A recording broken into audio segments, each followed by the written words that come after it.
ဒီနေ့က IUI မှာတကယ်ချင်းနှစ်ယောက် graduate မှာနဲ့သူရဲ့ graduation ကိုမောင်လေးနဲ့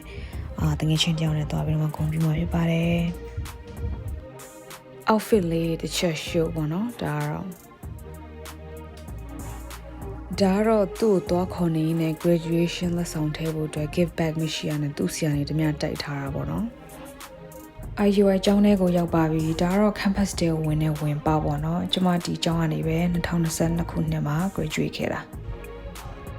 FYI ပေါ့နော်တီးကောင်းစရာအနေနဲ့ဒီ IUI ကျောင်းကအရင်တုန်းကသူက IUPUI လို့ခေါ်တယ်ဒါပေမဲ့အခုတော့သူကအကျောင်းမျိုးကျောင်း IUI ဆိုပြီးတော့မှသူတို့နာမည်ပြောင်းလိုက်တာမကြသေးပါဘူးတကယ်ဆိုရင်လေကျမကိုကျမလို့အပြင်မှာခေါ်လဲမခေါ်ဘူးကျမလို့သုံးနေကြအလေးအကျင့်လည်းမရှိပါဘူးဒါတော့တငယ်ချင်းတွေအပြင်မှာလာ trauma ဆိုလို့ကရှင်းပြတာပါအပြင်မှာဆိုရှင်တော့ twin sweet လို့ခေါ်လို့ရပါတယ်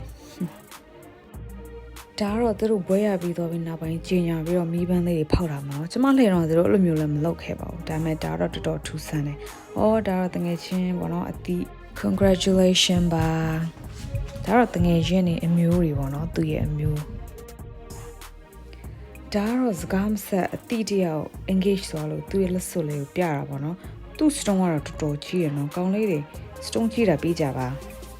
အနောက်ကနေပြီးတော့မှတပ်ပုံလိုက်ရိုက်ပေးပြီးတော့ဗီဒီယိုလိုက်ရိုက်ပေးနေတဲ့ cameraman ရဲ့နာမည်ကတော့ကိုလို့ခေါ်ပါတယ်အော်မဟုတ်ပါဘူးကိုဦးလို့ခေါ်ပါတယ်အဲ့မှာသူ့အတင်းနေပေါ့နော်ဗီဒီယိုတွေတပ်ပုံတွေအသေးလိုက်ရိုက်ခိုင်းနေတာပေါ့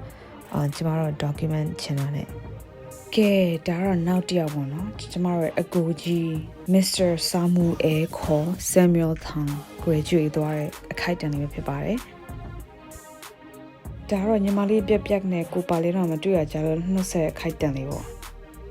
ဒါတော့သူ့ရဲ့ကိုရန်တော်၄ပါပေါ့နော်ဘဲတော့အမြင်ပါတဲ့ကိုရန်တော်တွေကဲဒါနဲ့ပွဲလေးကတော့ပြီးသွားပြီဒီမှာပဲအမ parking garage ကိုပြန်သွားတဲ့အခိုက်အတန့်လေးပေါ့